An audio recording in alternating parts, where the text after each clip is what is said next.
Next story time Tamil.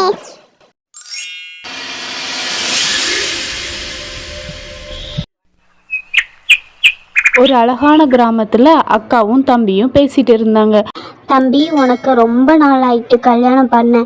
25 வயசு ஆயிட்டு. அதனால நான் உனக்கு ஒரு அழகான பொண்ணை பார்க்கேன், சரியா? நீ அதனால அக்கா சொல்றதை மீறாம ஒழுங்கா கல்யாணம் பண்ணிக்க.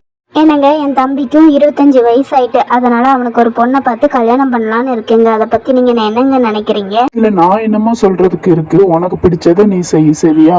உன் தம்பிக்கு எப்படி பொண்ணு பார்க்கணுமோ அப்படி பார்த்து நீ கல்யாணம் பண்ணு. அதுக்கான ஹெல்ப் எல்லாம் நான் பண்றேம்மா.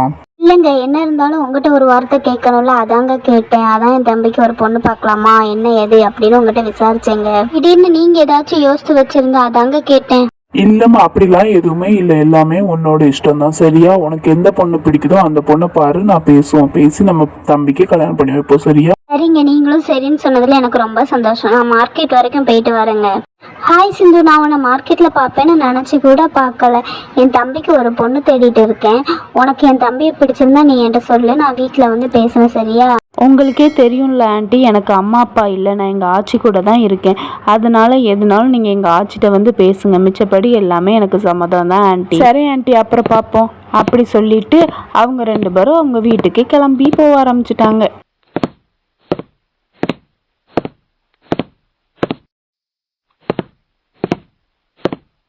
டேய் தம்பி, இன்னைக்கு மார்க்கெட்ல சிந்துவை பார்த்தேன்டா.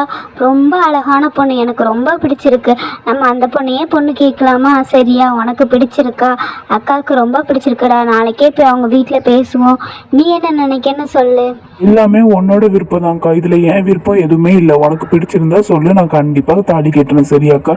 நீ யாரை வேணாலும் கூப்பிட்டு வந்து என்ன கல்யாணம் பண்ண சொல்லு, நான் கண்டிப்பா பண்றேன். எல்லாமே உன்னோட இஷ்டம் தான்க்கா. சரி, அப்போ நாளைக்கு காலையில போய் நம்ம அந்த பொண்ணை பார்க்கலாம், சரியா? நீயும் என் கூட வா, சரியாடா? சரிக்கா, நாளைக்கு காலையில நீயும் நானும் சேர்ந்தே போகலாம். அப்போ மாமா வரலையாக்கா? உங்க மாமாட்ட அன்னைக்கே பேசினேன்டா, சரின்னு சொல்லிட்டாங்க. இனிமே நம்ம 2 பேரும் போய் பேசிட்டு வரோம், சரியா? அவங்க மாமா இப்போ சரிம்பாங்க. அங்கே கூட்டு போனா ஏதாவதுன்னு ஒரு நாட்டே சொல்லுவாங்க. அதான்டா, சரியா? நம்ம 2 பேரும் போயிட்டு வருவோம்.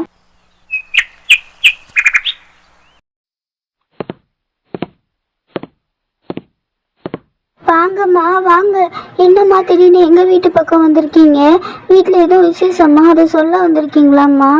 ஆமாம்மா, எல்லாமே நல்ல விஷயம்தான். என் தம்பிக்கு கல்யாணம் பண்ணலான் இருக்கேன். அதனால உங்க பேத்தியாவை கேட்க வந்திருக்கேன். உங்க பேத்தியா சிந்துவை எனக்கு ரொம்ப பிடிச்சிருக்கு. அதனால என் தம்பிக்கு கல்யாணம் பண்ணி கொடுங்கன்னு கேட்க வந்திருக்கேன். அதை பத்தி நீங்க என்னம்மா நினைக்கிறீங்க? இதுல நான் சொல்றதுக்கு என்னம்மா இருக்கு? அம்மா அப்பா இல்லாத பொண்ணு, ரொம்ப கஷ்டப்பட்ட பொண்ணு. கல்யாணம் பண்ணி நல்லா பார்த்துக்கிட்டா சரிதாம்மா. நானும் இன்னைக்கோ நாளைக்கோன்னு இருக்கேன். அதனால என்னாலையும் எதுவும் போடலாம் முடியாதுமா, நகை எதுவும். நீங்களா பார்த்து கல்யாணம் பண்ணா சரிதாம்மா. எனக்கு அதெல்லாம் எதை நினைச்சும் கல்யாணம் பண்ணாதீங்கம்மா. நகை பணம்லாம் எனக்கு முக்கியமே இல்லை. என் தம்பிக்கு ஒரு நல்ல மனைவி வேணும், அது மட்டும்தாம்மா எனக்கு முக்கியம். இப்போ வர்ற வெள்ளிக்கிழமையிலே நல்ல முகூர்த்த நாள் இருக்கு. அன்னைக்கே நம்ம கல்யாணம் வச்சுக்கலாம், சரியாம்மா?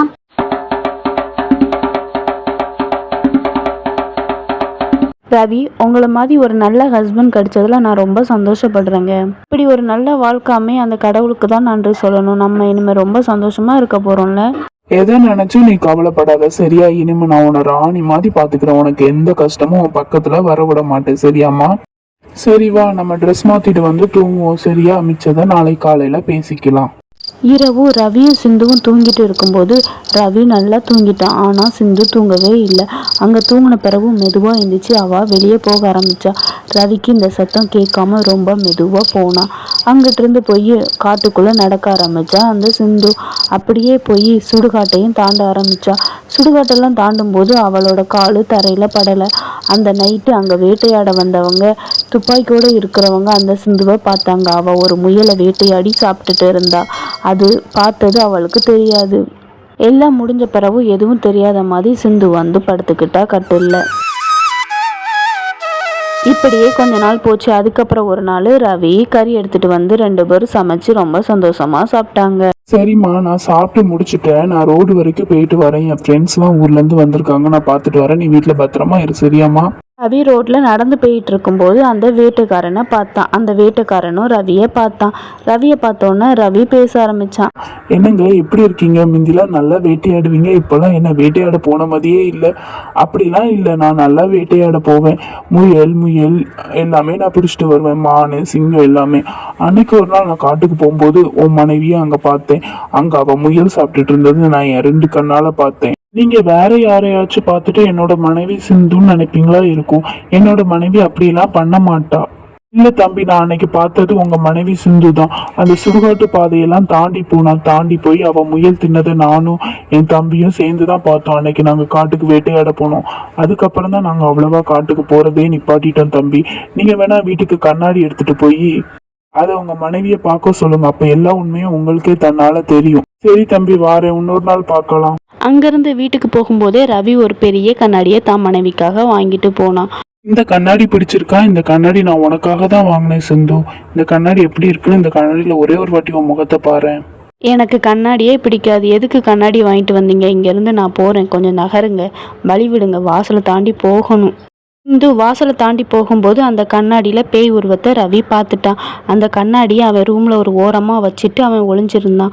அப்போ அங்கே வந்த சிந்து அந்த கண்ணாடியை பார்க்கவும் அந்த பேய் அங்கே வர ஆரம்பிச்சிட்டு அதை பார்த்து கையில் பக்கத்தில் இருந்த மெழுகு எடுத்து அவன் மேலே போட்டான். அதை போட்ட உடனே பேயா மாறி அவன் அங்கேருந்து பொசுங்கி போக ஆரம்பித்தான். ஆத்மாவே, நீயா என் பொண்டாட்டி உடம்புக்குள்ள இருந்து இத்தனை நாள் ஆள் கொண்ட? இனிமே உன்னை விட மாட்டேன், நீ இங்கே சாவு. சாரி தம்பி, இது ஒரு ஆத்மான்னு தெரியாம நான் உனக்கு கல்யாணம் பண்ணி கொடுத்து உன்னோட வாழ்க்கையை கஷ்டப்படுத்திட்டேன். என்னை மன்னிச்சிடுடா. அக்காவுக்கு தெரிஞ்சா இப்படிலாம் பண்ண மாட்டேன்டா, என்னை மன்னிச்சிடுடா. தயவு செய்து என்னை மன்னிச்சிடுடா. இதை பற்றி வேற யாருக்கிட்டையும் சொல்லாதடா. அப்படிலாம் இல்லைக்கா, என் வாழ்க்கையெல்லாம் நரகமாவே இல்லை. நாங்கள் சந்தோஷமா தான் இருந்தோம். ஆனால் அது ஒரு ஆத்மா, அது போக வேண்டிய இடத்துக்கு போகணும், அதான் அனுப்பிட்டேன். இப்படி நாங்கள் ரொம்ப சந்தோஷமான வாழ்க்கையை தான்க்கா வாழ்ந்தோம்.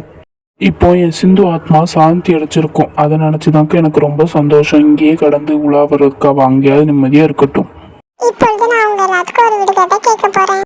ஊசி நுழைய முடியாத கிணற்றுக்குள் ஒரு பிடி தண்ணி, அது என்ன? ஆன்சர் தெரிஞ்ச கமெண்ட் பாக்ஸ்ல கமெண்ட் பண்ணுங்க. பாய், see you.